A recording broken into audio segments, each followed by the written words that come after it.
So students, आज का topic है हमारा homogeneous differential equation. Homogeneous differential equation basically differential equation का ही पार्ट है। और इस तरह के जो क्वेश्चंस होते हैं जो होमोजीनियस डिफरेंशियल इक्वेशन पे बेस्ड होते हैं, उसको किस तरीके से सॉल्व किया जाए और हम लोग सॉल्व करने से पहले कैसे पहचानेंगे कि वो दिया हुआ जो इक्वेशन है वो होमोजीनियस डिफरेंशियल इक्वेशन है कि नहीं है। इसको सॉल्व करने के लिए और इसको पहचानने के लिए कुछ सर्टेन रूल्स है जिससे हम लोग आइडेंटिफाई कर पाएंगे। तो वही मैंने लिखा है, in order to solve homogeneous differential equation. Homogeneous differential equation को सॉल्व करने के लिए फर्स्ट ऑफ ऑल सबसे पहले तो we have to check whether the given function is homogeneous और नॉट, होमोजीनियस फंक्शन और नॉट। हमने सबसे पहले चेक करना है कि जो दिया हुआ फंक्शन है वो अपने आप में एक होमोजीनियस फंक्शन है कि नहीं है। एक बार अगर हम लोग होमोजीनियस फंक्शन पहचान लें तो उसके बाद हम उसको सॉल्व कर पाएंगे by certain rule which will be discuss further. अब सबसे पहला सवाल यहाँ पे पैदा होता है कि हम लोग कैसे जान पाएंगे कि ये जो दिया हुआ इक्वेशन है उसका जो फंक्शन है वो होमोजीनियस फंक्शन है कि नहीं है। How can we identify. उसको समझने के लिए हम लोग कुछ एग्जांपल को देखेंगे। पहला क्या है, एक फंक्शन मैंने कंसीडर किया है जो कि x, y के फॉर्म में है f1 x, y is equal to y cube plus 2x² y। इसको मैंने इक्वेशन 1 मान लिया। अब मैंने क्या किया है, जो दिया हुआ फंक्शन था उसमें x और y को मैंने लैम्डा x और लैम्डा y से क्या किया, रिप्लेस कर दिया। और रिप्लेस करने के बाद जब मेरा रिजल्ट आया इक्वेशन पे पुट करने पर, आप लोग देख सकते होंगे जहाँ पे लैम्डा x है वहाँ पे लैम्डा x पुट किया गया है x की जगह पर, और जहाँ पे y था वहाँ लैम्डा y पुट किया गया है। और इस तरीके से हमने इस इक्वेशन पे पुट करने के बाद जो रिज़ल्ट मेरा आया वो कुछ इस तरीके का था, lambda cube times of y cube plus 2x² y। अगर आप गौर से देखें तो ये अपने आप में Y cube plus 2x² y कुछ और नहीं बल्कि वो इक्वेशन 1 ही था f1 ऑफ x, y। यानी हमको समझ में आ रहा है कि f1 lambda x, lambda y को पुट करने पर कुछ इस तरह का फॉर्म एग्जिबिट हो रहा है, lambda cube times of f1 x, y। दूसरा एग्जांपल देखते हैं, समझते हैं। एक और फंक्शन लिए हैं जो कि x³ प्लस y² है। जब उस पर हमने लैम्डा x और लैम्डा y से उसका रिप्लेसमेंट किया x और y को, तो जो रिजल्ट मेरा आया वहाँ पर lambda square times of x³ lambda plus y² हो गया। मतलब कितना भी कोशिश कर लें, ये वाला जो पार्ट ऊपर में f1 x, y से रिप्लेस हो गया था, यहाँ पर f2 x, y से रिप्लेस नहीं होगा। क्योंकि आप गौर से देख सकते हैं कि यहाँ पे लैम्डा अंदर रह जा रहा है। इसका मतलब पता चल रहा है कि इस वाले दिए हुए फंक्शन को हम लोग एग्जिबिट नहीं कर सकते हैं in the form of lambda raise to the power n f x, y। एक और एग्जांपल देखते हैं। एक फंक्शन है x, y बराबर sine x plus cos y है। हम लोग x और y को लैम्डा x और लैम्डा y से रिप्लेस कर रहे हैं, तो जो फंक्शन आया मेरा वो sine lambda x plus cos lambda y आया, जो कि वो भी अपने आप में अगर कितना भी हम कोशिश कर लें तो वो lambda raise to the power n f of x, y के फॉर्म में एग्जिबिट नहीं हो पाएगा। इससे इन तीनों एग्जांपल्स हुए, इससे और इससे हमको कुछ पता चला। हमने क्या निष्कर्ष निकाला? हमने निष्कर्ष निकाला कि एक function f of x, y is said to be a homogeneous function of degree n if f lambda x, lambda y is equal to lambda raised to the power n f of x, y for any non-zero constant lambda।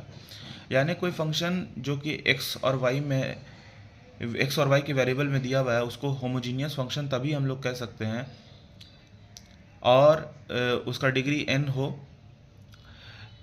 यदि अगर हम लोग x और y को उस function में lambda x और lambda y से रिप्लेस करते हैं और रिजल्ट जो हो वो lambda raise to the power n f of x, y के फॉर्म में एग्जिबिट हो जाए, सो हम लोग कह सकते हैं कि वो फंक्शन होमोजीनियस है। Condition here that lambda is non zero constant, मतलब लैम्डा कभी भी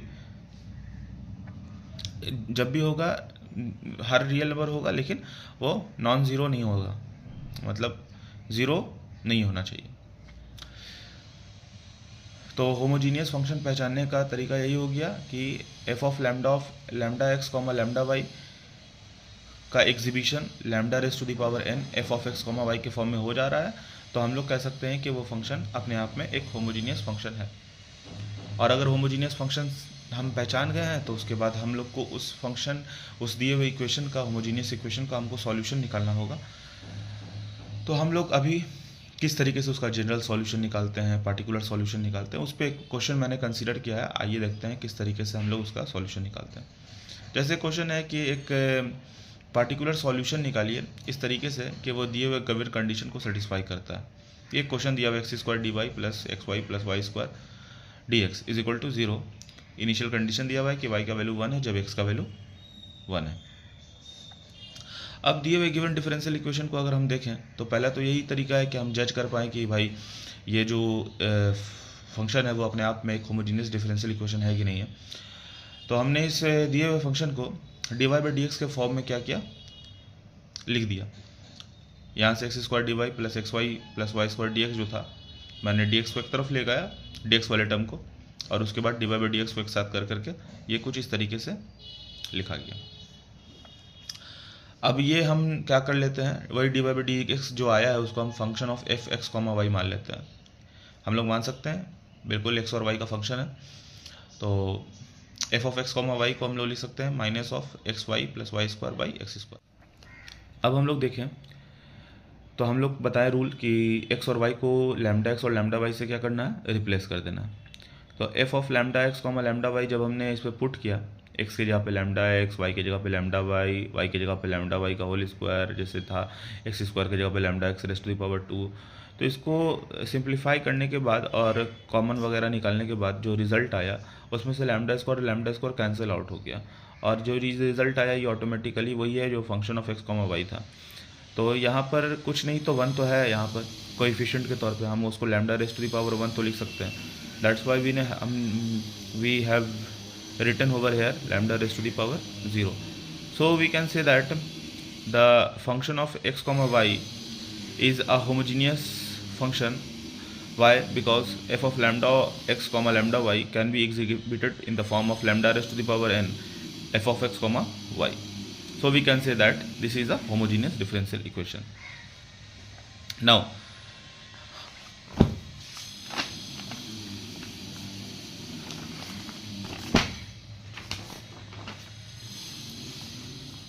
if a function is a homogeneous function of degree 0 then we make a substitution y is equal to vx to find its general solution। मतलब कहने का यह है कि अगर हम लोग को पता चल रहा है कि कोई फंक्शन तो मेरे था और वो फंक्शन जो है अपने आप में एक होमोजीनियस फंक्शन तो है, लेकिन उसका डिग्री जो है मतलब जो lambda raise to the power n था और n की वैल्यू जो थी वो 0 हो गई। तो हम लोग इस तरह के क्वेश्चन को सॉल्व करने के लिए हम लोग क्या करेंगे, एक सब्स्टिट्यूशन मेथड इस्तेमाल करेंगे, जहाँ पे हमको क्या करना है, y को x के टर्म में कंसीडर कर लेना है। मान लेंगे y जो है वो vx है, किस लिए, ताकि उसका जनरल सोल्यूशन निकाला जा सके। तो लेट कर लिए y is equal to vx, इसको इक्वेशन 1 मान लेते हैं, और ये y is equal to vx को डिफरेंशियल इक्वेशन जो मेरा d y by d x के फॉर्म में हमने कन्वर्ट किया था उस पर पुट कर देंगे। तो यहाँ पे पुट किया तो जहाँ जहाँ पे y था वहाँ पे vx लगा दिया, और इस तरफ भी y की जगह पे हम लोग vx लगा देंगे। सो जो कॉमन निकला सो हम कॉमन निकाल करके काट दिए। यहाँ पर देख सकते हैं एक्स स्क्वायर दोनों में कॉमन था, एक्स स्क्वायर बाई नीचे में भी था, उससे वो कैंसिल आउट हो गया, माइनस वी स्क्वायर हो गया। और यहाँ पर क्या करना, डिफरेंशिएशन यू भी लगा दिए, भी एक्स का डिफरेंशिएशन किए, फिर एक्स को छोड़े, फिर वी का डिफरेंशिएशन किए, और फिर हमने क्या करना है, फिर हमने भी वाले टर्म को एक तरफ ले लिया और एक्स वाले टर्म को एक तरफ ले लिया। तो यहाँ पे minus v square minus 2v हो गया, और सेपरेशन किए वेरिएबल का, तो यहाँ पर d v by minus v square plus 2v हो गया, यहाँ पर डी एक्स बाई एक्स हो गया। तो यहाँ पर मैंने देखा तो ये वाला निगेटिव निशान जो था वो उस तरफ जा सकता है, मैंने उसको उधर भेज दिया, और उसके बाद मैंने क्या किया, दोनों को इंटीग्रेट किया, both side, integrating both side. तो मुझको क्या पता चला कि इसको इंटीग्रेट करने के लिए कुछ सिस्टम बैठाना पड़ेगा किस तरीके से इंटीग्रेट करते हैं। तो मैंने क्या किया, न्यूमरेटर और डिनोमिनेटर को आप चाहे तो पार्शियल फ्रैक्शन भी लगा सकते हैं। मैंने क्या किया, 2 से ऊपर नीचे मल्टीप्लाई किया तो कर सकते हैं। और v + 2 - v तो कैंसिल हो जाएगा, ऊपर में तो 2 ही रहेगा, तो हम इस तरीके से लिख सकते हैं dv हो गया, और dx/x का इंटीग्रेशन log x और प्लस c1 हो गया। फिर हम लोग ने दोनों को सेपरेट किया, जब सेपरेट किया तो क्या रिजल्ट पाया, 1/2 v + 2 और v dv -1/2 v/v × v + 2 dv = -log x + c1। और जब इसको देखा तो v + 2 कैंसिल हो गया, तो 1/2 dv/v का इंटीग्रेशन हो गया, -1/2 यहाँ भी देखा v कैंसिल हो गया, तो dv/v + 2 का इंटीग्रेशन हो गया = -log x + c1। अब सिंपल है, dx/x का इंटीग्रेशन लगा करके यहाँ पे log x होता है, तो वही किए हैं, 1/2 log v -1/2 log v + 2 = -log x + c1। अब log वाले टर्म में से 1/2 कॉमन था तो निकाल लिया, और log a - b = log a/b होता है -log x + c1 कर दिया। उसके बाद मैंने देखा तो 1/2 log v/v + 2 और -log x था, तो इस तरफ ले आए तो log x हो गया प्लस में c1। अब देखा तो 1/2 जो था वो दोनों में एलसीएम ले करके उसको उस तरफ भेज दिए, तो ये जो c1 था वो कन्वर्ट हो गया 2c1 में, और इधर हो गया log v/v + 2 + 2 log x। अब x लॉगरिथमिक प्रॉपर्टीज़ लगाने के बाद ये जो 2 है इसको मैंने x के ऊपर चला गया, ये यहाँ पर, और फिर log a + log b का फॉर्मूला लगाया। सिंपली क्या होता है, log a × b, है ना। एक उसको लगाने से पहले मैंने क्या किया है, वैल्यू जो v का वैल्यू था जो हमने शुरू में सब्स्टिट्यूट किया था उसको मैंने पुट कर दिया, तो ये log y/x y/x + 2 हो गया, प्लस log x² बराबर log c। क्योंकि मैंने 2c1 इज़ नथिंग बट अपने आप में कांस्टेंट है, तो हमने उसको कंसीडर कर लिया कि चलो भाई उसको log c मान लेते हैं। फिर क्या हुआ, फिर मैंने देखा तो दोनों log a + log b जो था उसको हम लोग log a × b लिख सकते हैं। तो मैंने क्या किया, log x², ये वाला x² और y यहाँ लिख दिया, और y + 2x कर दिया। अब जब मेरे को पता चला तो दोनों तरफ log है, तो मैं क्या किया, log हटा दिया, कैंसिल हो गया, तो c की जो वैल्यू आ गई x² y + 2x हो गया। मैं थोड़ा देर के लिए इसको इक्वेशन a मान लेता हूँ। तो जो c का वैल्यू मेरे मिला वो x² y + 2x मिला। अब हमको क्या करना है, इनिशियल कंडीशन अप्लाई कर देना है। वो जो मेरा पीछे है वो अपने आप में ही एक जनरल सॉल्यूशन है। अब इनिशियल कंडीशन अप्लाई करने पर हम लोग को c की वैल्यू फाइंड करनी है, क्योंकि जो कांस्टेंट का वैल्यू है उस कंडीशन पे क्या होगा। तो y का वैल्यू 1 था जब x का वैल्यू 1 था, तो पुट किए, तो पुट करने के बाद c का वैल्यू जो आया वो आप देख सकते हैं यहाँ पे 1² × 1/1 + 2 टाइम्स ऑफ 1, जो रिजल्ट आया वो 1/3 था। अब वो जो 1/3 का वैल्यू जो आया है c का, उसको इक्वेशन a पे पुट कर देंगे। तो पुट करने के बाद जो मेरा आया x² y + 2x = 1/3।